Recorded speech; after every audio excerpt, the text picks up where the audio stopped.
But I do think that there are a lot of things that this House has done that the President nor the Senate seems willing to respond.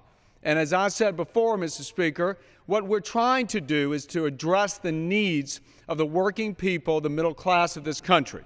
We passed the Skills Act. That was a bill designed to try and align the worker training programs at the federal level with the employment opportunities out there across the different regions of the country, so we can respond to the fact that there are hundreds of thousands of job openings in certain industries simply because our workforce doesn't have the proper skills and training. The President, if he wanted to help the middle-class families, instead of off campaigning again, giving the speeches, he could come and call up Harry Reid in the Senate and say, bring that bill to the floor, Mr. Leader. We can do something for the American people. In the same vein, this House last week passed a bill which I believe, and I'm sure the gentleman shares my sentiment, that ultimately what we've got to do to grow our economy and secure our economic future is to provide for a quality education for our kids. We passed a landmark piece of legislation last week without any bipartisan support, Mr. Speaker.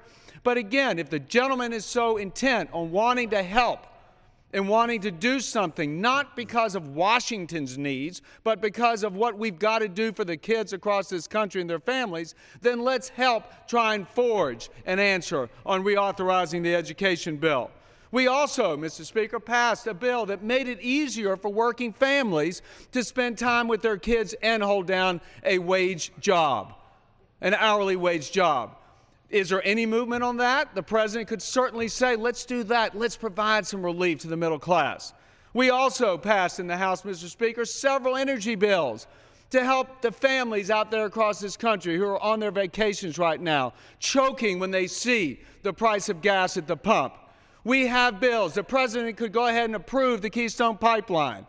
Where else in the world could you have an environmentally sensitive people other than in America? We do it cleaner and better than anyone. And to sit here and deny us the opportunity to take advantage of our indigenous resources, all it does is cost our working families and businesses more money.